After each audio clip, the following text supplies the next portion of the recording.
Bienvenidos al pueblo que Dios levantó en estos postreros tiempos para dar los últimos mensajes de amonestación al mundo antes de destruirlo.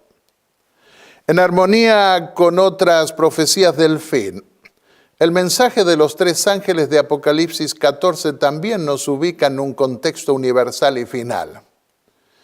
El carácter cronológico y universal de su contenido enmarca la época de la segunda venida de Cristo. Son los últimos mensajes que Dios da para que la tierra entera sepa que ha llegado la hora en que Dios ha decidido dar el golpe final al reino del mal. Aquellos que los proclaman están representados por esos tres ángeles que revelan el origen divino y celestial del mensaje. Debemos prepararnos para dar este mensaje porque este mundo no pasará sin una gran confrontación. Lo vemos en Apocalipsis 13, 14 al 18 y en el tercer mensaje angélico de Apocalipsis 14. La gloria de Dios llenará la tierra de tal forma que todos puedan verla, pero sin que la mayoría se convierta al Señor. Lo vemos en los primeros 5 versículos del capítulo 18 del Apocalipsis. Por esa razón, los hombres y todas sus obras serán destruidas. Apocalipsis 21:1, 2 Pedro 3, versículos 7 y 10 al 13. Pero ¿cuándo ocurriría todo esto? ¿Podrían saber los hombres exactamente cuándo se iniciaría el tiempo del fin del que habló el profeta Daniel en el capítulo 12 y el versículo 4? Sí, por supuesto. Nada hace el Señor, el Eterno, sin revelar su secreto a sus siervos, los profetas. Amós 3:7. Antes de destruir el mundo antediluviano, Dios envió a Noé para anticiparlo durante 120 años. Antes de destruir Sodoma y Gomorra, envió un mensaje administrado por ángeles a través de Lot. Antes de destruir otras ciudades antiguas, lo anunció a través de sus profetas, inclusive la destrucción de la vieja Jerusalén. Antes de destruir el mundo, tendría un pueblo que lo anunciaría por toda la tierra, Apocalipsis 14, 6 al 12. ¿No daría suficiente tiempo el Señor para que su anuncio llegase a todos los confines de la tierra? Mateo 24, 14. El primer mensaje angélico se dirige a un mundo secularizado, que ha perdido el temor de Dios. Ese mundo comenzó a formarse a partir de la Revolución Atea de Francia al concluir el siglo XVIII. Luego de haber sido amenazados por más de un milenio con las amenazas horribles de un tormento eterno que no está en la Biblia, sino que provino del paganismo, los hombres decidieron buscar otra explicación. Fue entonces que apareció Darwin con su teoría del origen de las especies. Nosotros no provendríamos de la creación de Dios, sino de una evolución cuyo antepasado más cercano habría sido el mono o el gorila. ¿Y quién iría a rendirle cuentas a un gorila por lo que hizo en esta vida? A partir de entonces, millones fueron al otro extremo y perdieron el temor de Dios. Por eso, el primer mensaje angélico comienza diciendo: temed a Dios y dadle gloria, porque ha llegado la hora de su juicio. Adorad al que hizo el cielo, la tierra, el mar y las fuentes de las aguas. Apocalipsis 14, 6 y 7. Fue en ese entonces que nació la iglesia adventista. Dios levantó nuestra iglesia para contrarrestar el ateísmo secular que le niega a Dios su autoría en esta creación. También captaron nuestros pioneros guiados por Dios que el escepticismo secular provenía del hecho de que se había abandonado la observancia del día que conmemora la creación, el séptimo día, sábado. Y vieron que el temor de Dios está relacionado con la importancia de guardar los mandamientos divinos ante la realidad del juicio de Dios. Dijo el sabio Salomón en el libro de Eclesiastés: teme a Dios y guarda sus mandamientos, porque Dios traerá toda obra a juicio, junto con toda cosa oculta, sea buena o mala. Capítulo 12, versículos 13 al 14 del sabio Salomón en el libro de Eclesiastés. Llama la atención el hecho de que Juan se refiere al primer mensaje angélico de Apocalipsis 14 como otro ángel y no como primer ángel. Se sabe que se trata del primero de los tres ángeles que proclaman los últimos mensajes que deben ser dados al mundo, porque los dos siguientes son mencionados como segundo y tercer ángeles. Apocalipsis 14:8 y el versículo 9. Pero ¿por qué habría de mencionarlo como otro ángel y no como primero? Sin duda, para conectarlo con el mensaje del ángel que había visto antes en la descripción de su libro. El ángel anterior que Juan había visto en visión era el que tocaba la séptima trompeta, Apocalipsis 11:15. Las trompetas son juicios o castigos de Dios que caen sobre el mundo, según ya vimos al estudiar los capítulos 8 y 9 del Apocalipsis. La séptima corresponde al juicio final. Aparece en Apocalipsis 11 los versículos 15 al 19. Durante esa última trompeta, el Padre y el Hijo asumen el reino del mundo y se enfrentan con las naciones que se rebelan contra él. Es el tiempo de juzgar a los muertos, de dar la recompensa a los fieles y de destruir a los que destruyen la tierra. Todo esto se da en el contexto de una puerta que se abre en el templo celestial y que comunica al lugar santísimo, el lugar del trono de Dios y de su juicio. Ha llegado tu ira, dice el ángel que hace sonar la trompeta, la séptima trompeta. Es decir, el tiempo de juzgar. Versículo 18 del capítulo 11. Ha llegado la hora de su juicio, Apocalipsis 14:7. Repite el otro ángel, el primero de los tres últimos. Los ancianos de la corte celestial se postran y adoran a Dios porque asume su reino sobre este mundo. Apocalipsis 11:16. Asimismo, el mensaje del primer ángel reclama la adoración del Creador a todos los habitantes del mundo, porque ha llegado la hora del juicio.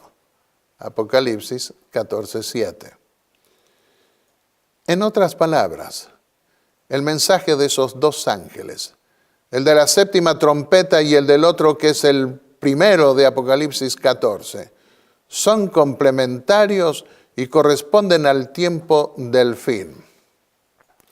Los tres mensajes angélicos, por otro lado, forman un todo compacto y, por consiguiente, todos ellos están relacionados con el mensaje de juicio del ángel anterior. El tercer ángel advierte a todo el que adora al anticristo, representado por una criatura terrenal impostora, que va a sufrir las plagas finales donde se consuma la ira de Dios. Es el día de tu ira, dice el ángel de la séptima trompeta.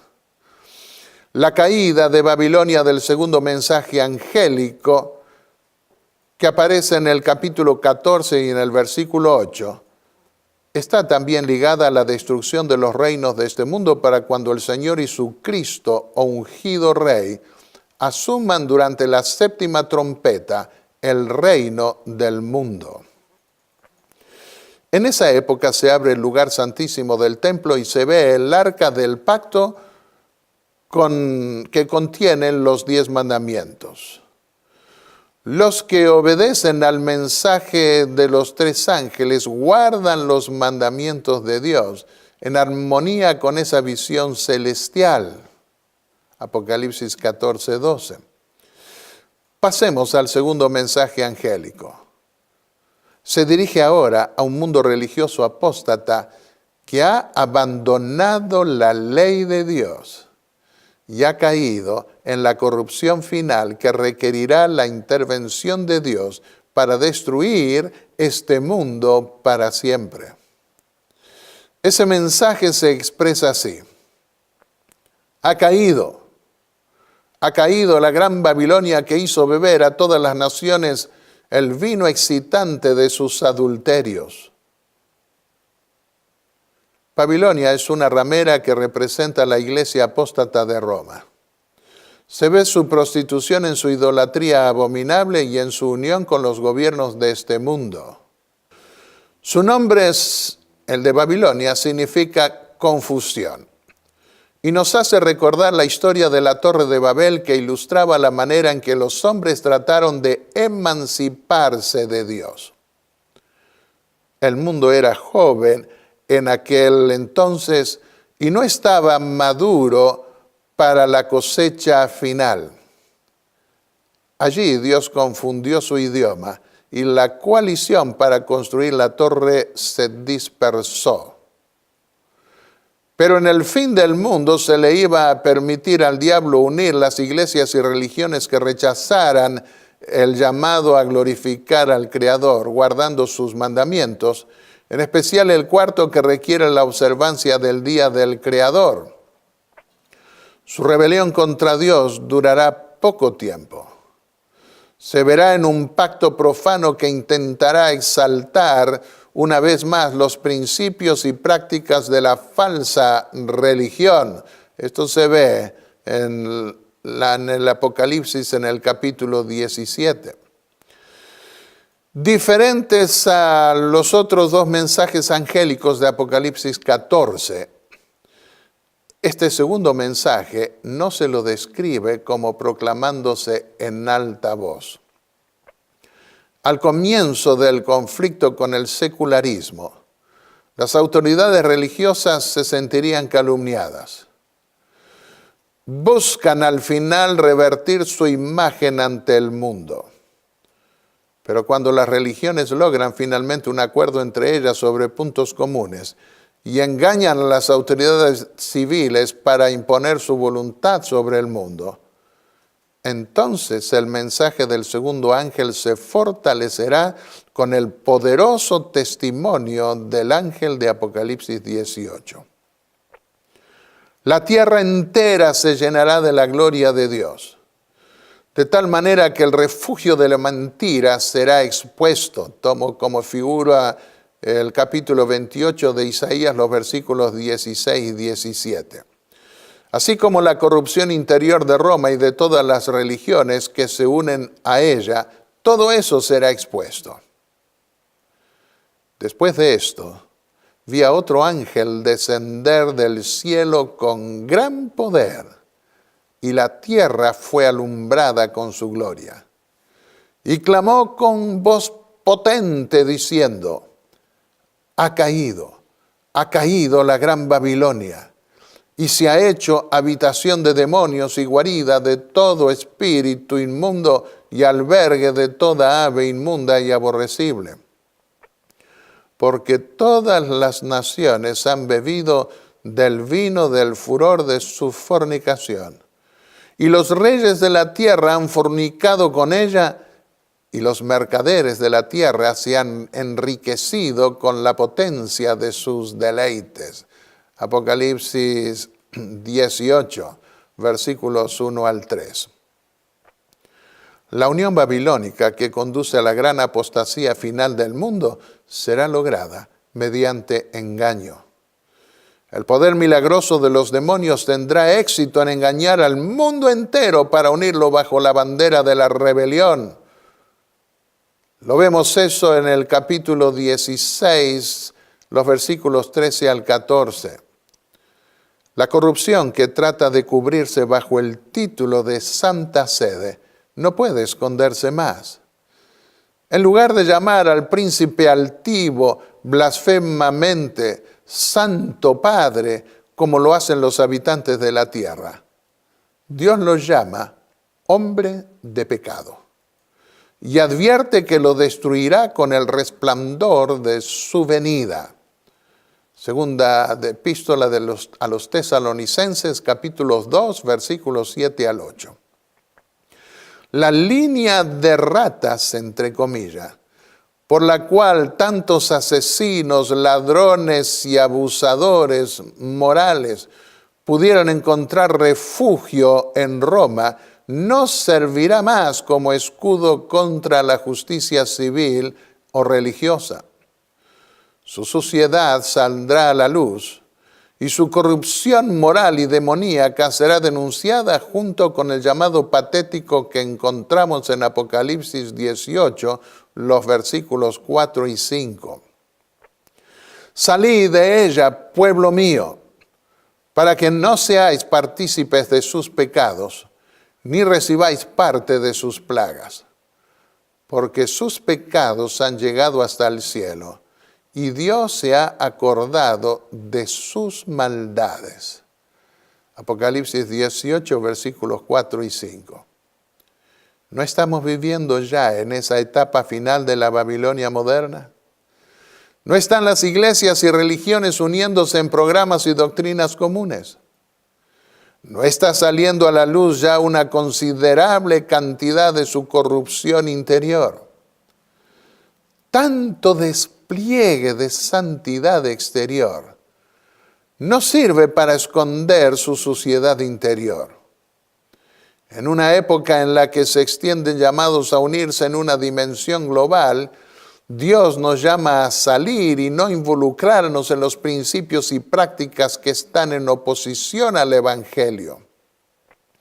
Apartaos, apartaos, salid de allí, nada inmundo toquéis, salid en medio de ella, purificaos vosotros que lleváis las vasijas del Señor. Isaías 52, 11, y vemos algo semejante en 2 Corintios 6, 14 al 17. El tercer mensaje angélico se dará en un contexto de gran confrontación final. Justo cuando el anticristo logra que las naciones impongan su día de reposo que no es el que Dios ordenó y que lo reconoce como creador, Dios levanta un pueblo para denunciar la impostura.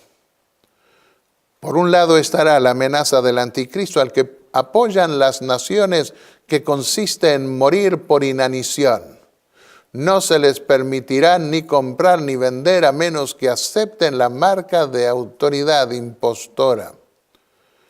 Por el otro lado estará la advertencia divina del tercer mensaje angélico de que los que no reciben el sello de Dios serán atormentados en el lago de fuego que devorará a los adversarios. El sello de Dios, según vimos en otra lección, está en su ley, más definidamente en el cuarto mandamiento que ordena reconocer a Dios como creador guardando su día, el séptimo de la semana, que es el sábado. ¡Qué tremendos mensajes nos ha confiado Dios para dar al mundo! Quiere salvar a muchos de los engaños del secularismo y de una religión apóstata que lo honra de labios, pero no de corazón. La prueba está en que ninguno de los dos extremos guarda sus mandamientos. Y el apóstol Juan declaró que el que dice que ama a Dios y no guarda sus mandamientos es mentiroso. Por esa razón serán destruidos. Nada que no honre a Dios guardando sus mandamientos merecerá vivir para siempre. Porque el propósito de nuestra creación es glorificar en gratitud a quien nos creó. Y eso es posible a pesar del pecado, porque el precio de nuestra ingratitud fue pagado en la cruz del Calvario. Unámonos a la corte del cielo, alabando al Creador y al Redentor por la obra maravillosa que Dios hizo en nosotros y que su Hijo redimió por su sangre.